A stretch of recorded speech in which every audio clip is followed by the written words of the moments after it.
Okay, guys. Today I'm going to do the post office challenge. How this challenge works is that you gotta send a letter in the mail, and by doing that, we're gonna fix everything. Okay? So, post office challenge. Oh, wait a second. I forgot to give a mention to today's sponsor. Illicit drugs. From street sides to alleyways, illicit drugs are finding their way into your neighborhood. Whether you're trying to perform an inhumane amount of work or simply just have an ungodly libido, illicit drugs have your nose, throat, vein, however you so wish to ingest. If you happen to see Thomas on the street, use offer code Linus to get a 20% discount unless Thomas turns out to be a federal agent, in which case, don't mention Linus. On with the challenge. Oh, wait. Oh.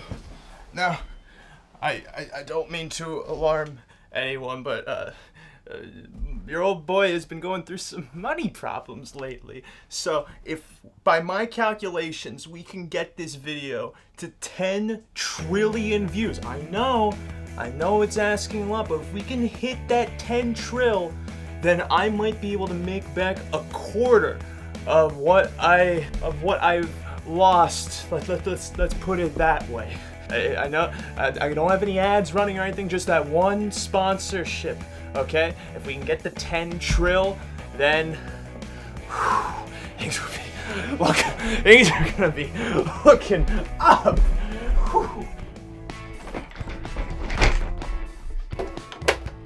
Get this out of here. Oh shit. Oh god. Oh jeez. Okay. Okay. Oh, come on. Learn how to dress yourself. As long as this works, get off your back. As long as this works, get off your back.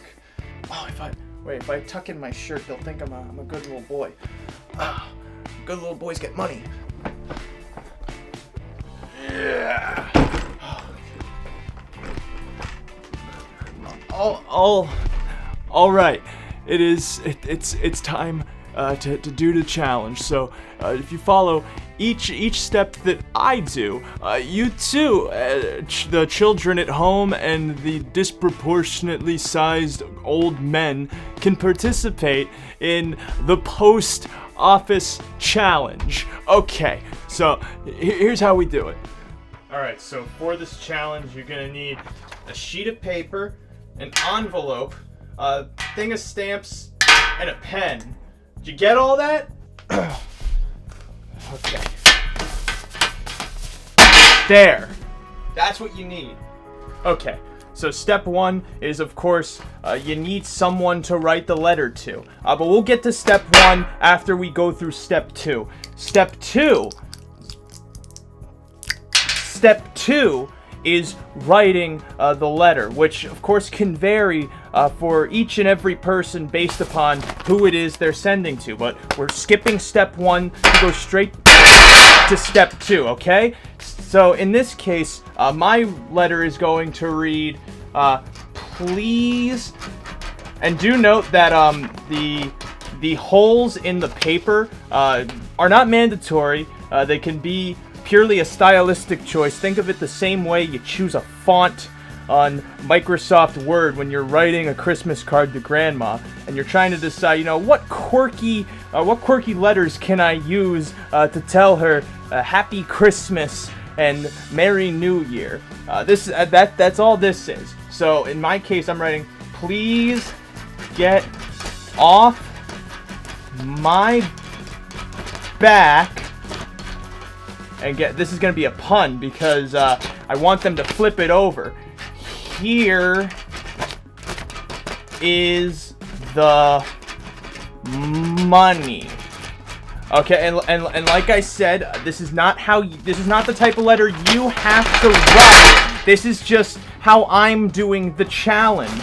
After all, if every challenge was the same, it wouldn't be that challenging now, would it? Okay. We went through step two. We're gonna go back to step one. Step 1 in this case is writing the address of the person you are sending it to. However, I can't put this person's address, out of sake of privacy. However, you can know them as by their full legal name. First name Lone, last name Shark.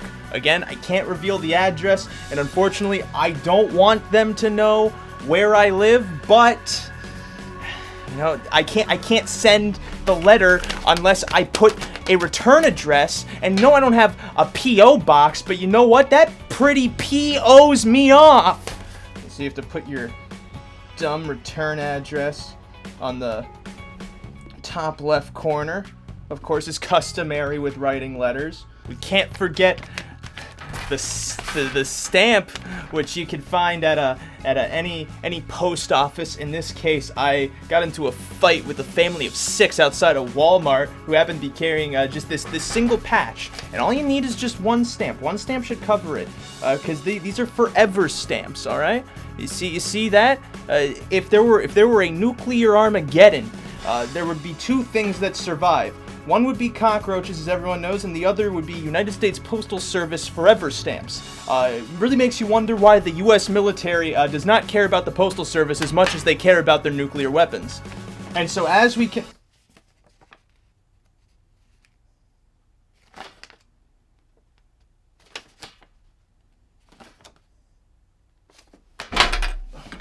God. If this letter comes back... If they don't get this, oh my God, if they don't get this, I'm not gonna have any more kneecaps. I use my kneecaps for everything. I use them for everything. No. At this point, it's either you they get off your trail and they leave you alone, or you are going to get murdered. There's no going back. There's no going back. Okay. We gotta send this letter.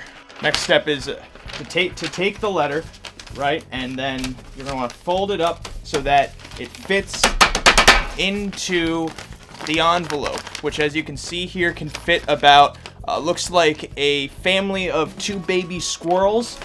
That is, of course, is just a metric measurement. If you are using the customary system, it's going to be different for you. I'm running off of what the rest of the world runs off of. So we got the stamp on. Next is next what we got to do. Oh wait, no, I forgot. Okay, so I understand. Oh, wait a second, I could sell this thing.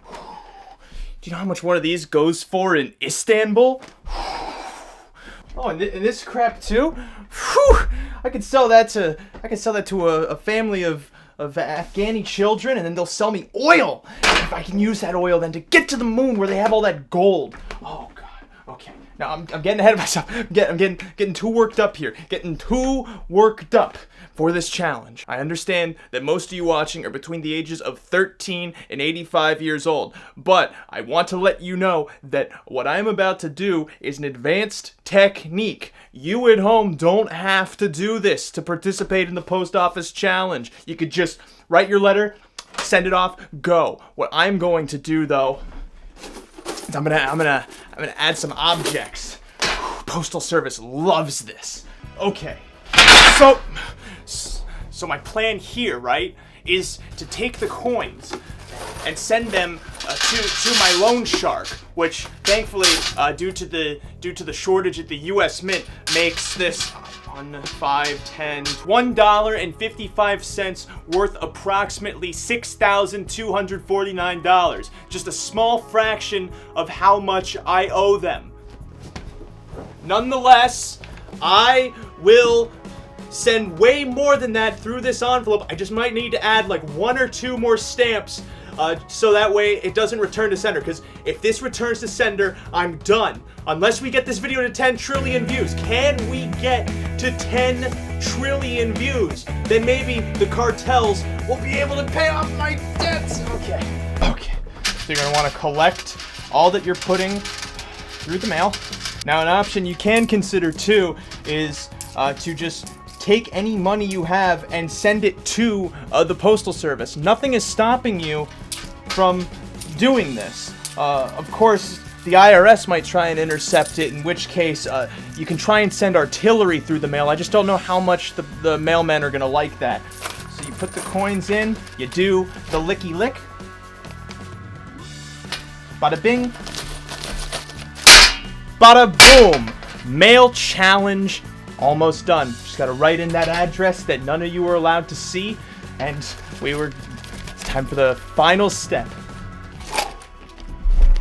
Whew, okay.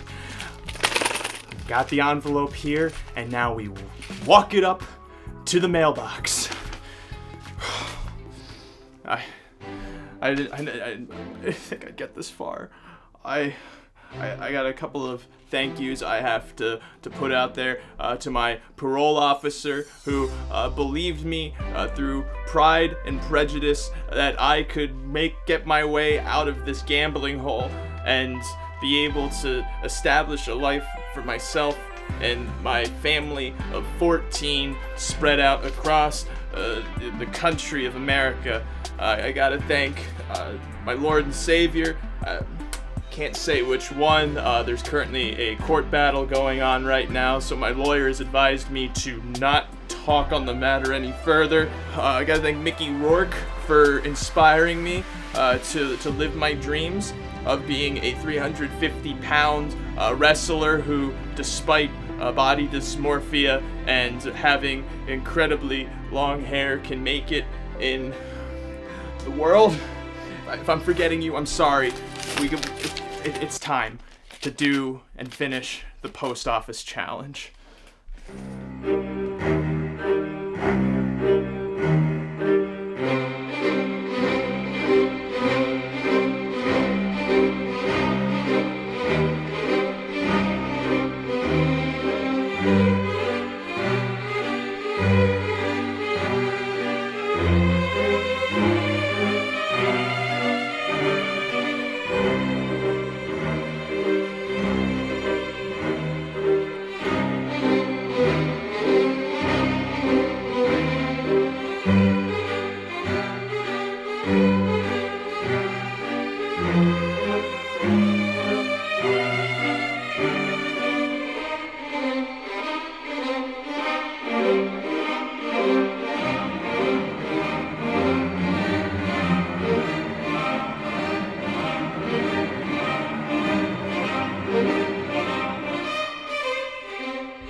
And of course, per Postal Service law, you must grab your preferred office chair to sit on and bring up to the mailbox as you wait for the postman to arrive. Or postwoman. Postal person. That one.